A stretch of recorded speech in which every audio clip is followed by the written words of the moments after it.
Hallelujah. All right. Today, we will talk about the 1950s. The 1950s is a time where many contemporary Americans look back and say, that's what America was the place to be. Everybody had a job, everybody was happy, nobody was arguing about the role of women and race relations, everybody was happy with their place in America. And there was lots of money, lots of jobs, everybody was happy. So that's why this chapter is called An Affluent Society, the 1950s. This is the period of the expansion of suburbia. It's the period of the expansion of various sectors of the American economy, but not necessarily industry. And the beginning of the end of industry happens in this period when everything else is expanding other economic sectors. This is also a period where people are talking about how great it is to be in America, where we all get along, we all basically agree on the big things, which is problematic because the 1950s is also a period where a lot of stuff was happening that people were disagreeing with. Civil rights, for instance. It didn't just emerge in the 60s, it was brewing in the 50s. Women's rights.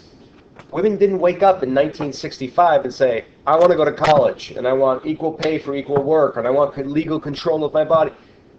These things didn't just happen in the 60s, they were brewing in the 50s. It was a reaction against the culture of the 50s that you have civil and women's rights. And finally, today, because this is a long chapter, we're going to talk about President Eisenhower and what was America like under his presidency, which was exactly 1953 to 60. What kind of foreign policy goals did he lead? Did he have? Did he pursue? And were they good or bad for America? Some were okay, some really bad. For instance, our current problems with Iran. You know this whole... Do you know that President Obama has been pushing for discussions with the government of Iran in order to slow down their nuclear development? Everybody know about this? And people in this country and overseas, Israel, are concerned that any negotiation with Iran will lead to them developing a nuclear missile that they could fire to anybody, Israel specifically, and you can't be soft on Iran. Well, why do we have so many problems with Iran in the first place? That they feel the need to build a nuclear armament, that they are so untrustworthy of American foreign policy goals.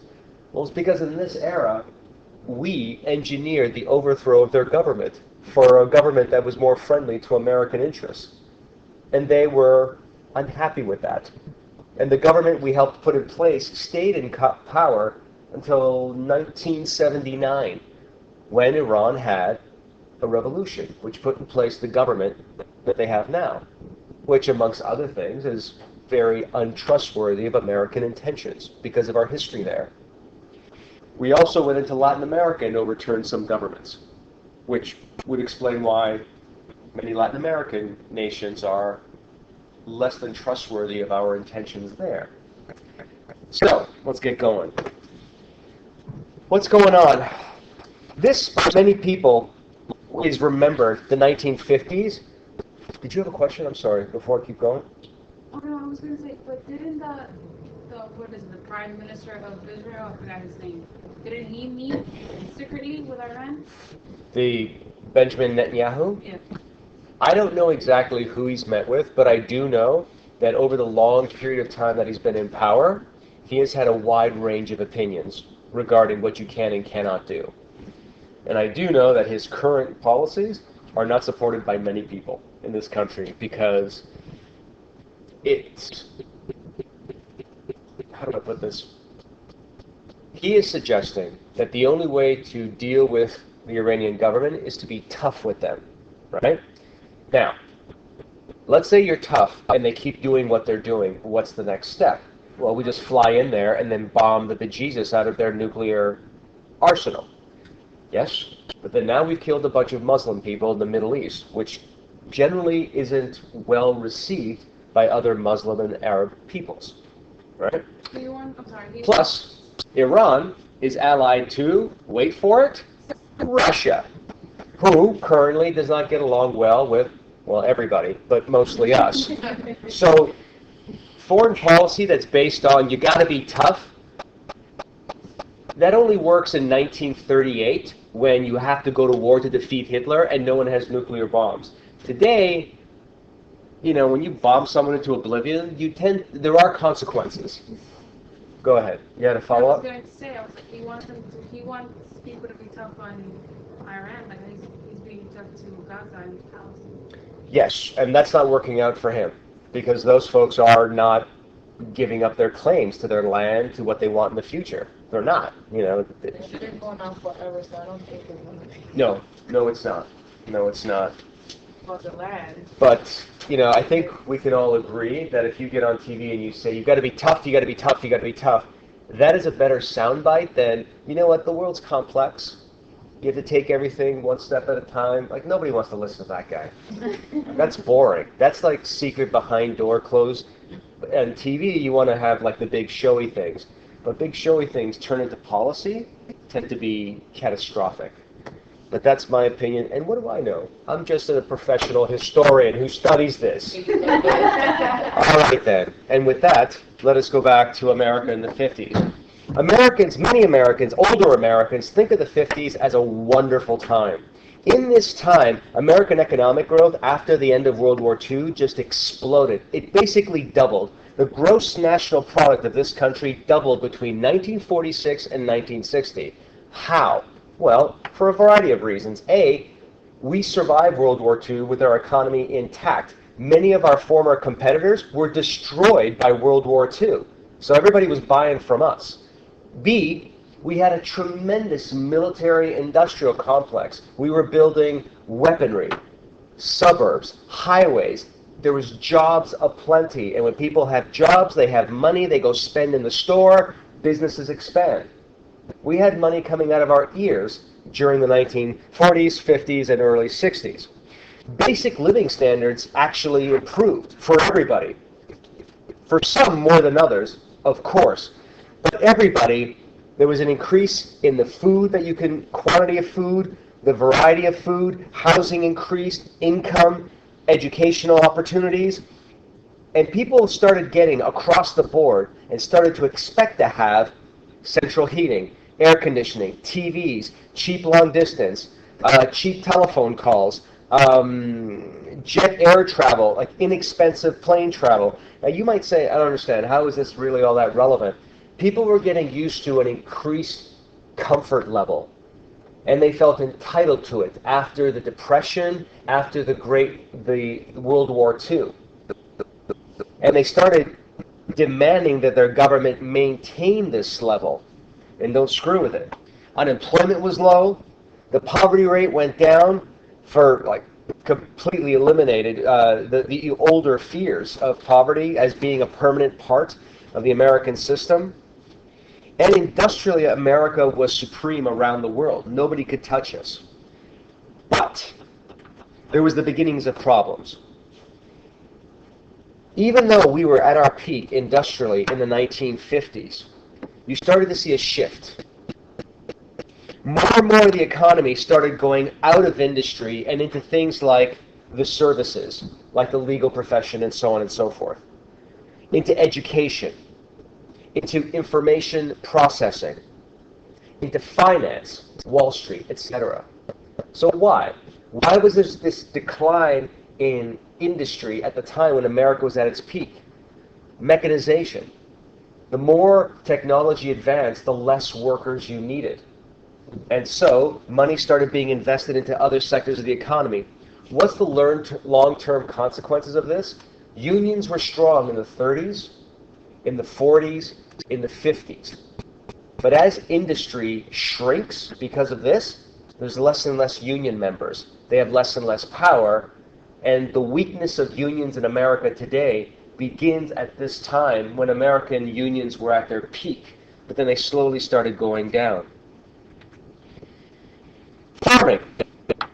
Farming slowly transformed into what it is today, a corporate behemoth, basically. In the 1950s, you saw the full transformation from the small family-run farm to corporate farming. We already saw a little bit of this in the 1890s, at the beginning of this class. During the Depression of the 1880s and 90s, corporations basically bought up all the land that small farmers couldn't afford to hold on to. And they implemented the most modern technologies to farm that land and to make way more money than small farmers could. Now, in this period, you saw the full conquest of farmland by big corporations. How so? A lot of it has to do with mechanization as well.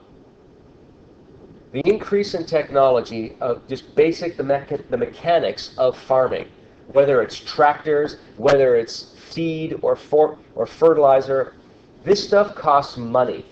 And the only people that can afford it in large quantities are corporations. Small farms cannot compete in the modern agricultural era where everything is more expensive. So, this takes me to the second theme of this lecture. Besides the big changes in industry, what was happening in society? Suburbia. In this period, people started flooding out of the cities. And you might say, why? Why are they flooding out of the cities? Well, because the cities are the places of poverty, of dirt, of people concentration. And for many people, once they started making money in the post-war economic boom, they wanted what they were told was everyone's eventual dream. They wanted their own house with their own yard, a car, and they didn't want to be living in an apartment building on a crowded block, etc. They wanted to move out of the city, and moving out of the city was a sign of success, that you had made it. You could leave the urban, Little Italy or Little China or Little Russia or East Harlem or whatever it is, and you could just go out and buy your own land, your own house. That was success, and more people could do it because of the economic expansion of the post-war years.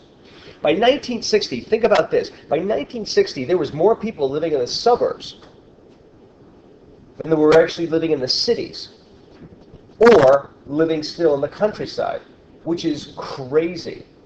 That kind of massive population shift, it boggles the mind. That many millions of people could just simply move from the cities to the suburbs.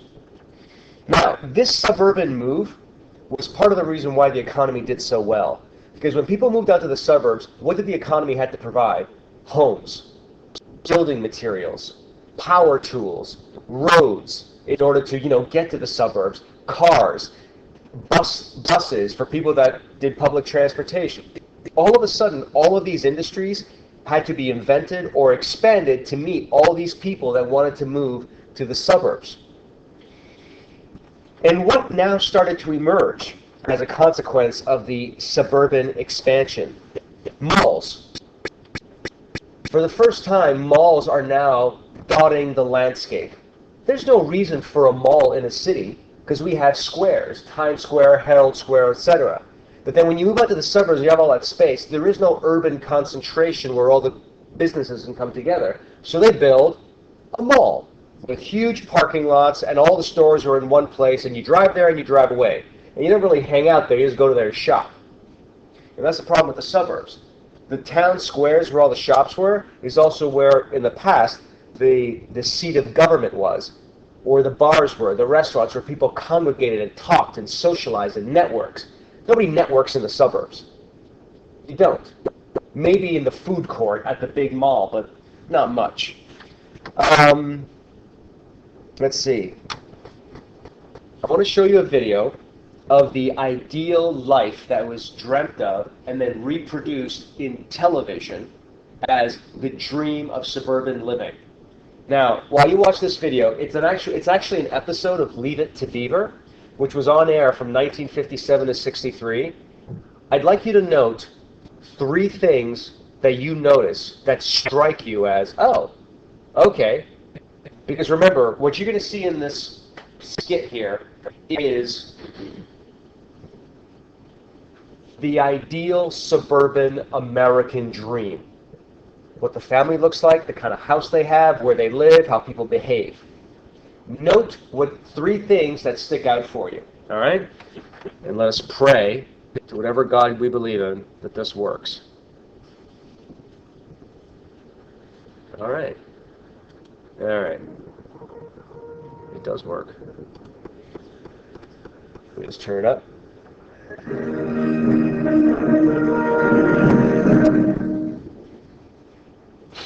Children and adults look at the world through different eyes. When you're young, a policeman stands 10 feet tall. And if you see it in print, it's supposed to be true.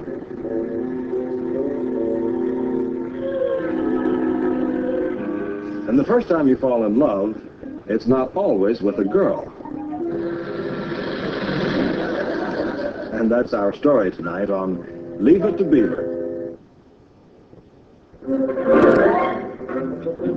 Leave It to Beaver. Beaver is the younger kid in that photo back there. Starring Barbara Billingsley, Hugh Beaumont, Tony Dow, and Jerry Mathers as the Beaver.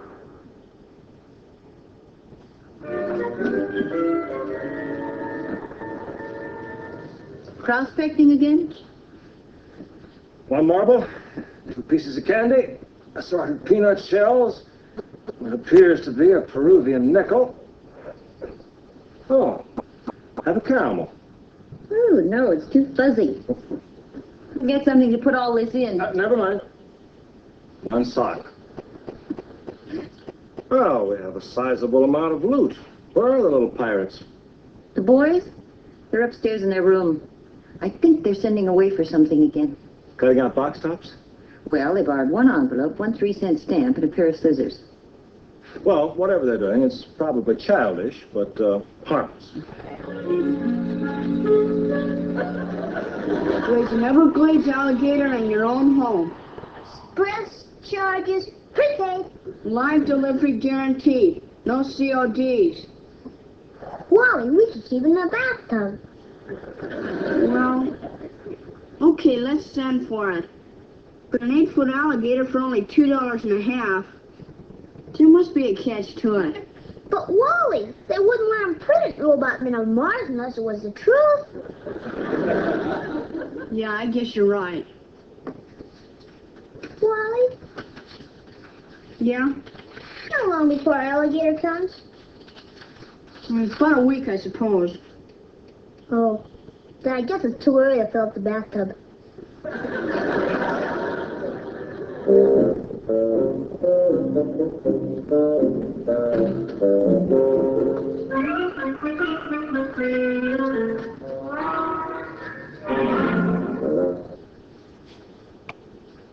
Wally, he's coming, that's the space office!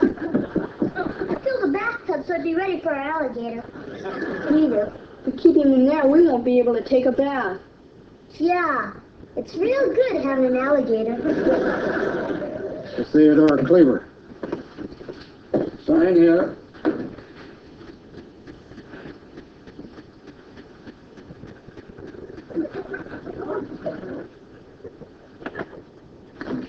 Here you are. Is this all there is? Oh, express prepaid from Florida. That's her. Yes, sir.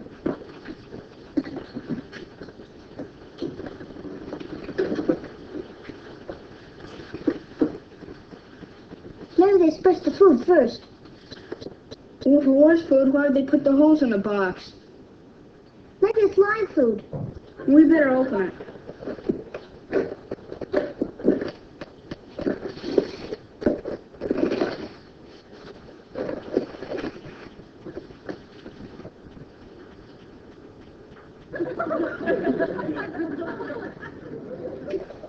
Maybe if you put him in water, he swells up. Never heard of a dehydrated alligator. Wally, have we been tooken? Beaver, we've really been tooken. All right. So, real quick, what stands out to you when you watch these brief few minutes? And if you want to watch the rest of it, the link is on the PowerPoint on Blackboard. What stands out for you? Stephen, start us off. Everybody's white. Yeah. I assume that would be the first thing that would come up. What else? What about the house? What about it? What stood out about the house for you? Was it nice? Was it ugly? Was it well furnished? Was it spacious? Everything had a place. Everything was in its place. Yeah, Audio? What else? What else? Yeah? How so? Okay. Right. The quote-unquote perfect family, right? The siblings didn't fight. What was the biggest concern the siblings had in this brief sketch that you saw? What was their biggest concern? Are they going to have a real alligator or not? Right? In the grand scheme of things, no one's concerned about getting abducted on the way to the park or, getting kidnapped on the highway, on the subway, or shot by law enforcement or anything like that. Did you notice the very first image? When you were young, the cop seemed like he was 10 feet tall. That was meant to say that you looked to him as a tremendous authority figure of respect, right? Did you notice the jewelry? Actually, can we see that? Do you notice the wife there? Did you notice what she was wearing earlier? Did you notice the pearls around her, right? Yeah. Did you Even the think? way she's dressed. Right. If you had to guess, does the woman in this skit work? No. No. But she's perfectly dressed with the pearls and the hair to tend the home, to et cetera, right? And this is obviously in the suburbs. This is not an apartment, right? Now, I show this to you because this show was on the air for 6 years, 57 to 63. Another show, which I'm not going to show you now because we'll be here forever, called My Three Sons, which is a similar depiction of the suburbs. And it ran from like 1960 to 1973. It had like 11 seasons or 12 seasons. Now, back then, TV seasons were something like 20 weeks, 20 episodes, 25 episodes. So 20, 25 episodes, half an hour a piece, once a week.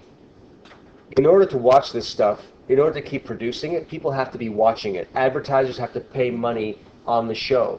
So these shows were meeting a demand. They were reflecting what many Americans wanted as their goal in life and what was familiar to them. But as I'll talk about, not this class, but next class, the 1950s were anything but this. There was tremendous segregation in the city. There were women who wanted to go to school, wanted to not have kids, and they were completely shunned by society. And you had the first rumblings of the civil rights movement. Brown v. Board of Education to desegregate public schooling. The 1950s, in many ways, set up the 1960s era of rebellion because this was an image that was imposed on people. And if you didn't meet it, then somehow you were seen as not trying hard enough or not fitting in. But so, some of the things that came out of that particular clip are the incredible power of consumer culture, meaning, as Americans, we believe that our primary identity is consumption. I don't mean by food, but I mean we are what we buy. We are what we buy. I buy an iPhone because that says something about me. I have an Apple laptop, it says something about me. I don't have a Dell laptop. That's a choice, even though an Apple laptop is more expensive, et cetera, et cetera, et cetera. You wear these types of jeans versus those. You shop at this place versus that. It all says something about you, and you want other people to see what you're saying about yourself.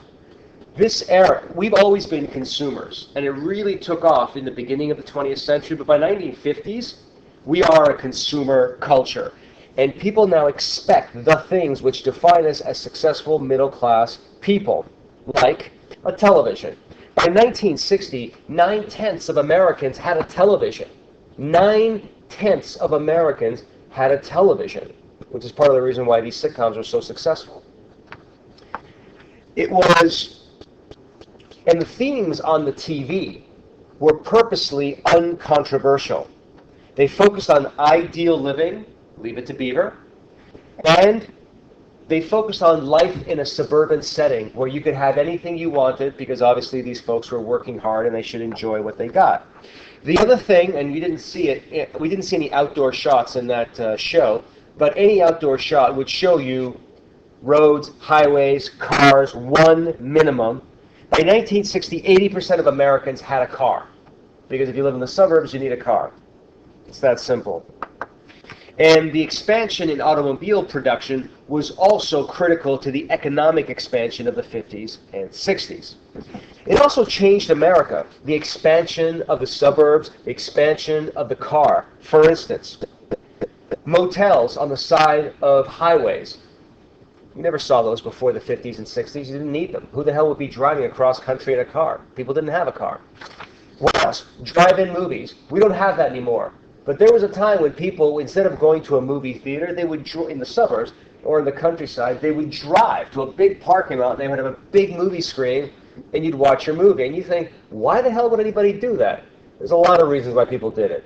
Lack of options, kind of cool, your friends did it, but that was it. But you know what the other thing that came out of the boom, the car boom of the 1950s? If you're driving for long distances on the road, besides needing a place to sleep, what else do you need? And eat. McDonald's was born in the 1950s as a roadside diner. It got so popular it became, well, everywhere. Cities, everywhere. McDonald's. Now, what about women?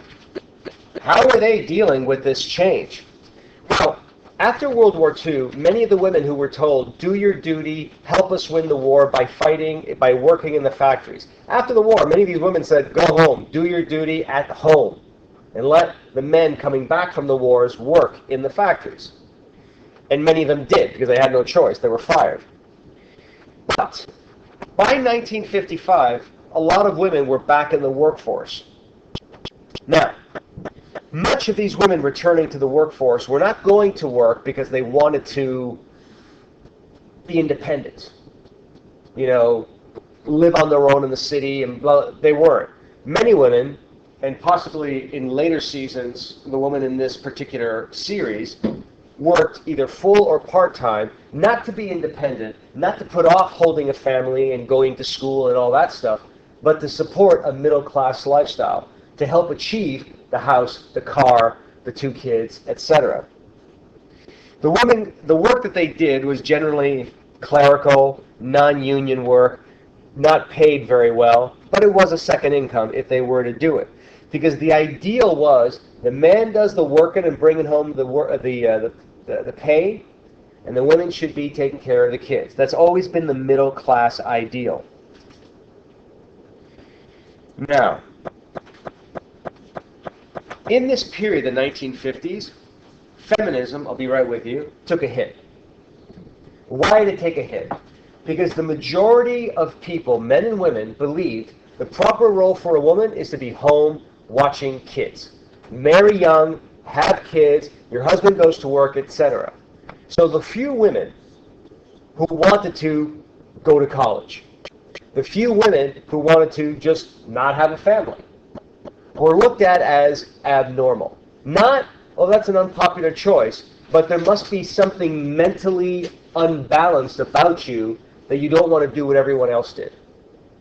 So part of the reason why the women's rights movement of the 1960s was so pronounced is because of the repression of any differences in the 1950s. Go, Stephen.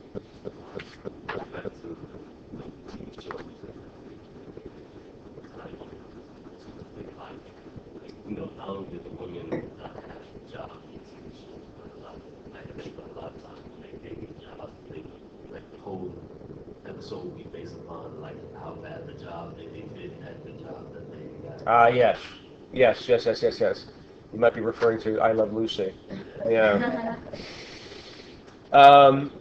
which is hysterical because Lucille Ball, even though she depicted a sort of flaky, kind of flighty individual, was just like a Hollywood economic powerhouse.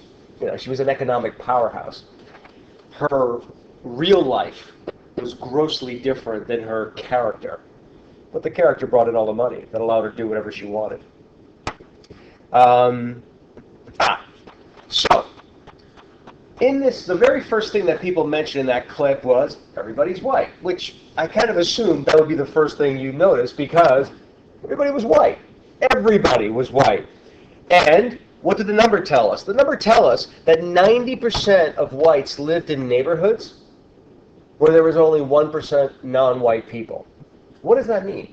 It means the majority of white people in America in the 1950s would never see an African American, a Latino, an Asian American, a Native. They would never see them. If you're living in a community where there's 1% non-white people, and you never really move out of your community, you grow up there, go to school there, marry someone from the same community, if you never go to the big city, you could actually live your whole life never actually seeing anybody else that wasn't white. Like, we in New York City find that crazy. Like, if I ever find myself in a subway car of all white people, I think, what the hell's going on? Like, what happened? Right? But that happens, like, when you take different train lines, like the Suburban, they have a, Sure, depending on what stop, etc. But they have segregation of cultures. Absolutely. But if you ride an entire subway line anywhere in this city, there's always going to be a huge diversity of people, right? Let me see. Right. How did this happen? How is it possible that 90% of whites could dominate the suburbs? Is it just that blacks and Latinos had no money and they didn't want to live in the suburbs? Well, there was a lot of barriers to raising enough money to buy a house in the suburbs. But there was more. The federal government, for instance, it insured home loans, and it was perfectly happy to not insure mortgages to non-white people. So the federal government actually had a policy of making it harder for non-white people to buy a house, which meant renting in the city versus buying in the suburbs. Banks routinely refuse to give mortgages, they still do it now, to people who want to move into communities, well, people of color who want to move into all-white communities. Banks will just say, no, we don't have any mortgage for you. You don't qualify. And of course, the residents of these suburban communities are incredibly hostile. And they start moving out as soon as the first black family or Latino family moves in. Now, what did the suburban expansion give us? A, white in the suburbs increasingly meant simply non-black, non-Latino, non-Asian, non-Native American. Well, what does that mean? It means early in the 20th century, if you were Italian, you weren't really considered white. You were considered Italian. If you were Polish or Russian, not really considered white. You were considered Italian. White was considered Anglo-American, British, German background, right? Protestant, etc. But after World War II, with all people moving out of the little Italies, the little Russias, etc., and they're moving into the suburbs, as long as you just look white, people are more than happy to welcome you. The moment you're non-white moving into the suburbs, that's when the trouble begins, legally as well as in terms of people's behavior. What did blacks and Puerto Ricans and Latinos in general, what did they face in this era of economic opportunity? They were stuck. If you can't move out of the city, regardless of your ability to do so, you have to live in the city. Poverty is concentrated in the city. Public housing concentrates poverty. Crime is concentrated in the city. This is why the suburbs expanded. People wanted to get out of where all the concentration of poverty and crime was. And this, in many ways, was abetted, helped by government policy. And, well, how do you get out of it? Well, you can't get the jobs that you want because of discrimination at the workplace. Education. You can't go to any school you want because you're denied entry based on race. This college was founded because Latinos, Puerto Ricans, and African Americans wanted within the CUNY system an actual college that met their needs, economically, ethnically, socially, etc., etc. So, in spite of the repression of independent thinking women, in spite of the economic and actual geographic segregation of non-white peoples, people of color, the 1950s were still viewed by many as this was a good time. We didn't disagree about anything. We had basically agreed on all the big stuff together. We are all now agreed on the big liberal stuff. Like what? We believe in individualism. Individuals have certain rights which the government cannot take away, Bill of Rights, etc. If an individual works, the government cannot take that property away. We all believe in that. Okay? We also believe in free enterprise. Capitalism is basically good. As long as it's not too out of control, it produces a lot of wealth for a lot of people. So capitalism is better, communism is bad, where the government controls the economy.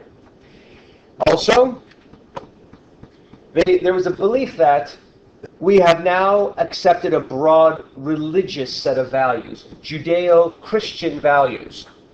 We all basically agree on pluralism.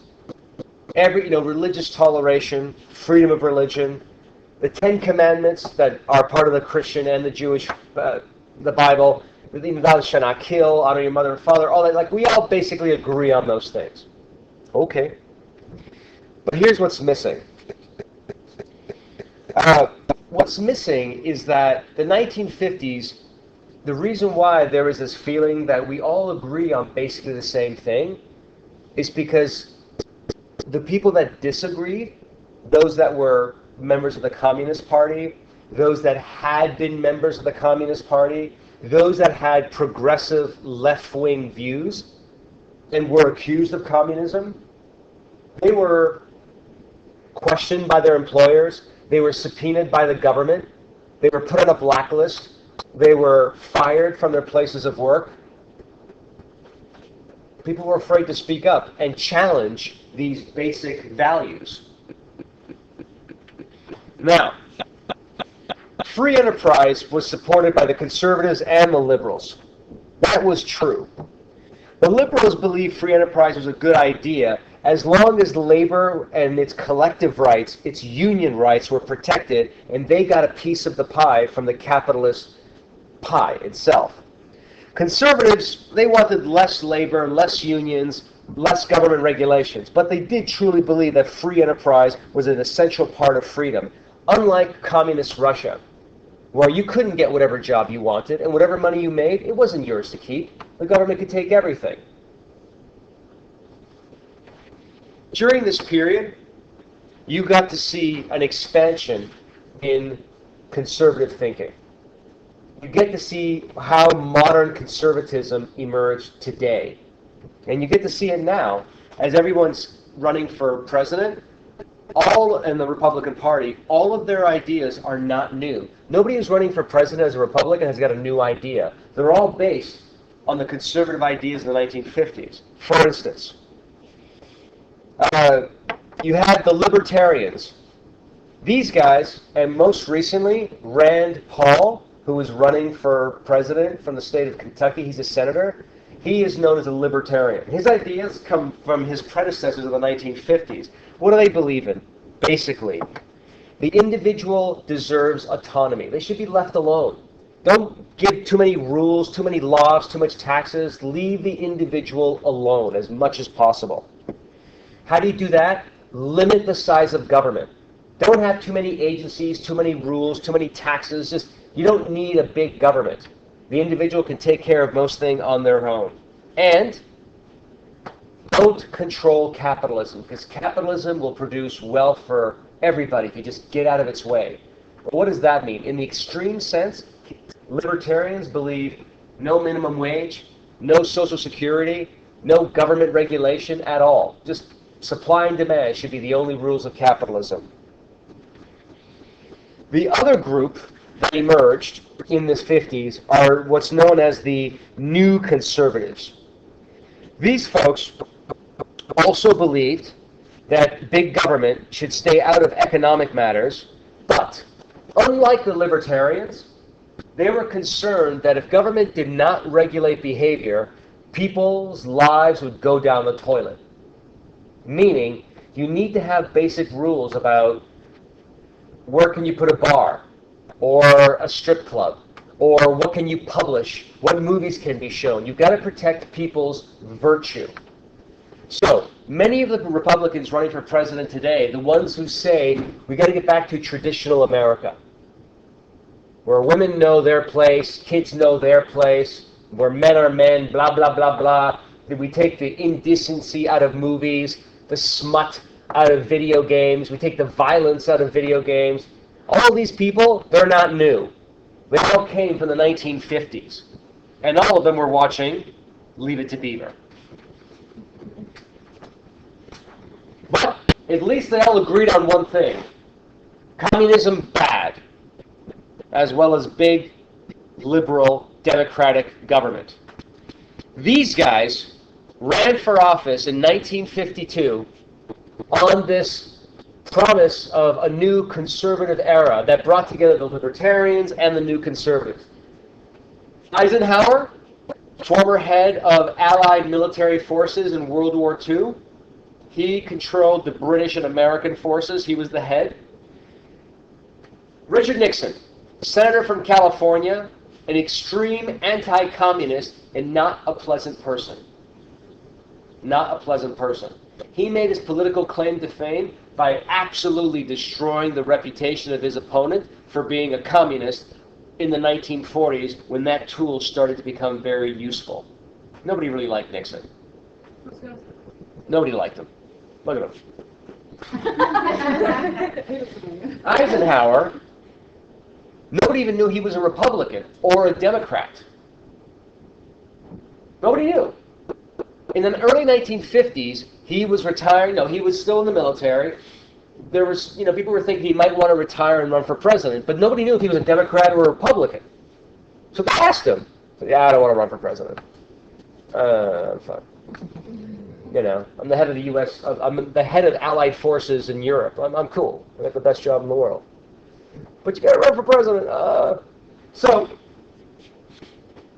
he ended up choosing the Republican Party, not because he was a lifelong Republican Party member, but mostly because the Republicans have a history of isolationism, meaning America should not be involved in global affairs.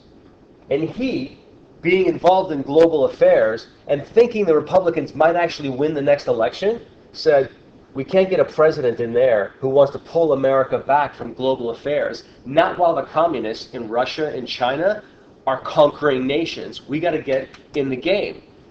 So he ran as a Republican, mostly to keep the Republican Party involved in global affairs. They won pretty convincingly, twice, in the 1950s. But while Eisenhower was incredibly popular, his campaign slogan was, I like Ike. It made for a great campaign slogan, because you can't forget that, I like Ike. You can put that on a bumper sticker, posters, radio spots, TV spots. It's fantastic. You can just ignore this guy. But his party, the Republican Party, wasn't very popular. So people voted for Eisenhower as president, but then they voted for the Democrats for the House of Representatives and for Senate, which is basically what they do nowadays. So they lost the Congress in 1956. So what was when he became president, what did he do? Eisenhower was basically a moderate guy. He wasn't a crazy conservative, slash the government, destroy social services. He didn't. The New Deal was expanded by Truman as the Fair Deal. When Eisenhower took over, he kept all the stuff that Roosevelt and Truman created. Social Security. He even expanded Social Security. He expanded, the interstate highway system. The Cross Bronx Expressway, the I-90, all those highways that go across the country, that's Eisenhower. That isn't state governments, because individual states don't build highways that go across the country. That's the federal government. He did that. New Deal thinking. He continued it. He also expanded education for the purposes of building professionals in this country who can create the weapons of tomorrow. Now, whether you agree with that or not, he threw a ton of money into education in order to make America competitive on the global market.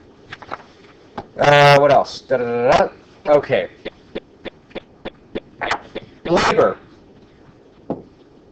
Eisenhower had it pretty good. Unions were still doing pretty good in the 50s, and so they worked out a deal with Eisenhower. Now, Truman passed the Taft-Hartley Act, which essentially put a stranglehold on unions, where the government could step in and break up a strike or prevent the strike if they think national security or national issues are at stake. But in the 1950s, there was a balance. Management would keep control over investment, location of a factory, and output. But in return, they agreed to respect unions as partners, collective bargaining partners. They wouldn't incessantly attack the unions. What did the unions give in return for this position at the bargaining table? Well, they basically promised they weren't going to go on strike every 2 minutes of every day.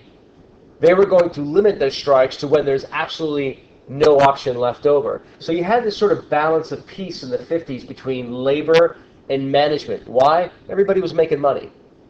Nobody really had to cut anything. Everybody was making money. Everybody was happy. Now, where Eisenhower spent most of his time was in foreign policy. You notice I didn't say anything about civil rights. That's at the second half of this chapter. Eisenhower didn't do much with civil rights. He didn't want to get his hands dirty. He did very, very little. He spent most of his time on foreign policy. Why? He was a former general. He fought in numerous overseas campaigns. He knew foreign policy.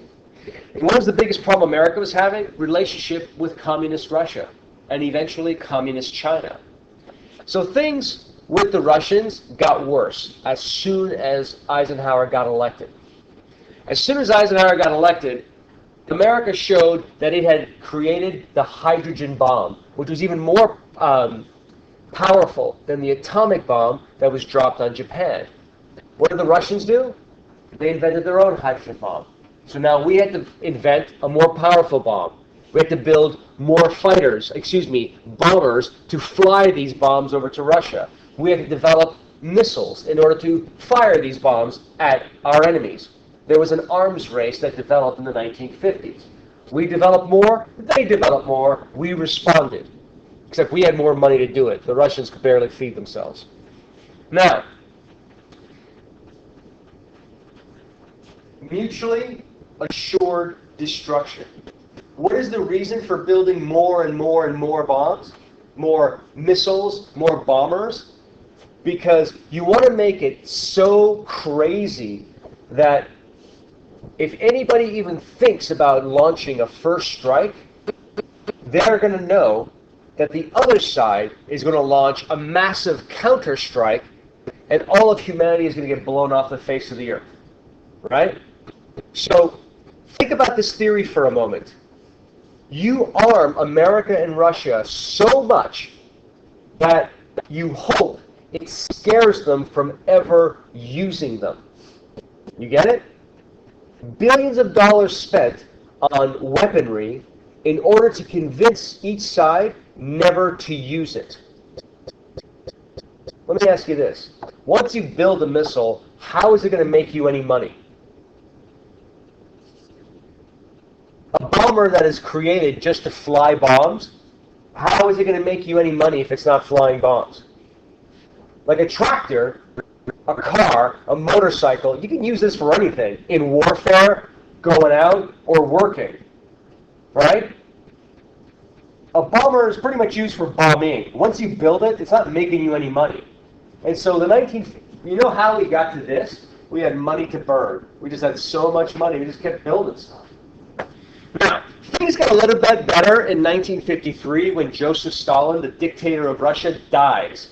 And his next in command, Nikita Khrushchev, wasn't a fan of Stalin, so people believed we can do business with Nikita. Where the hell is it? Nikita Khrushchev.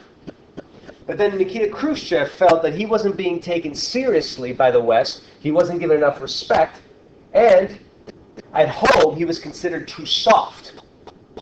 And the communists in China called him soft against capitalism, against the Americans. So Khrushchev did a complete 180 and became insanely anti-American. And relationships with the Americans completely deteriorated in the 1950s. And there was this increasing threat of, if we get along so poorly with the Russians, there's always an increasing threat of nuclear war.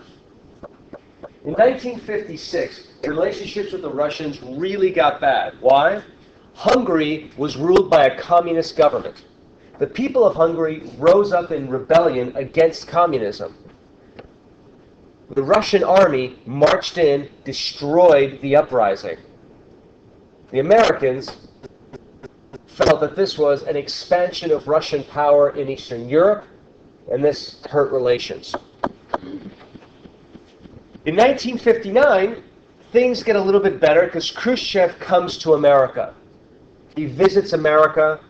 He is shown a model kitchen, a model suburban kitchen, like the Leave It to Beaver show, to show this is how people live in America. Aren't you, envious? Basically. But then in 1960, an American spy plane, a U-2 spy plane, was shot down over Russia. The Americans denied, we're not spying on you. Eisenhower denied it. We're not spying on you. What did the Russians do? They put the pilot on television and said, yes, you are. Humiliating President Eisenhower, ruining relations between America and Russia.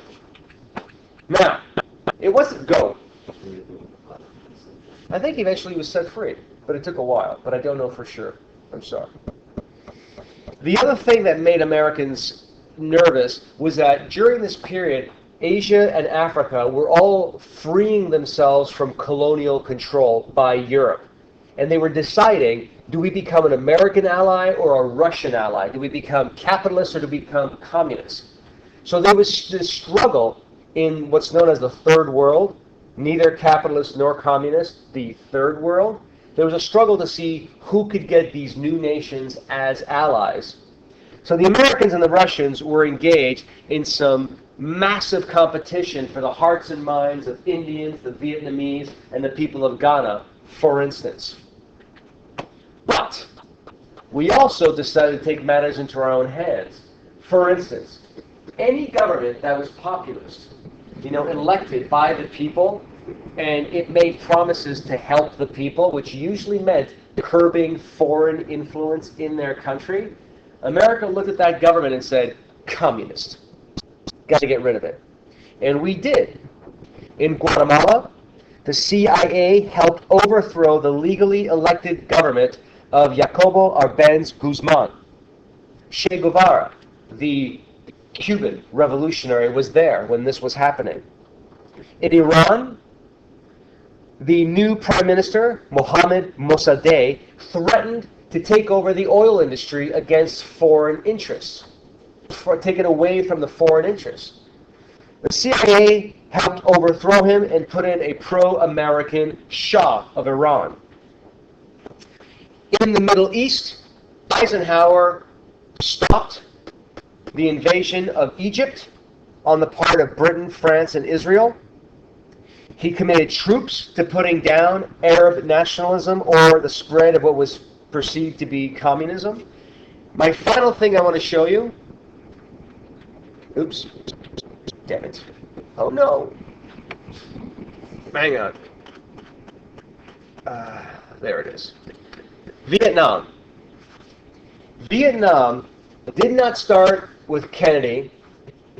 It started earlier with Eisenhower. The French, after World War II was over, reclaimed Vietnam as a colony after the Japanese had been defeated. The Vietnamese, now led by the Vietnamese communist leader Ho Chi Minh, refused to live under French colonial rule. They fought back. They were well funded and armed and trained by the Russians. In 1954, the French were defeated by the Vietnamese movement led by Ho Chi Minh. But the Americans were not about to let Vietnam fall, because remember, the Americans believe you've got to stop the countries falling to communism. Vietnam is on the border of China, which is on the border of Russia. All of these countries are connected, and it's like the dominoes falling, one nation after another, to communism. You've got to stop it at Vietnam. So the Americans insisted on a division of the country, communist north, non-communist south. And the non-communist south was supported by American money, weaponry, training, advisors, money most especially. Elections were promised in 1956 to reunify the country with a democratic election. But those elections never happened. You have this locked-in division, North Vietnam, South Vietnam, communism in the north, anti-communism in the south. So what happens? A slow beginning Vietnam War. Northern communists infiltrate the South, try to overturn the government. The Americans keep pouring in soldiers and advisors to stop communist infiltration. And this is just under Eisenhower. It increases under Kennedy and especially under Johnson and the bombing under Nixon. So, Russia, China, this is Vietnam that I just mentioned. And here's a close-up of Vietnam.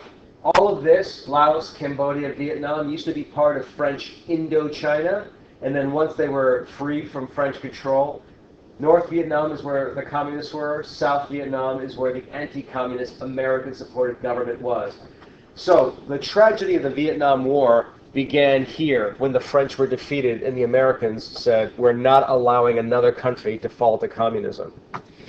If you have time, I don't have time because time's actually up.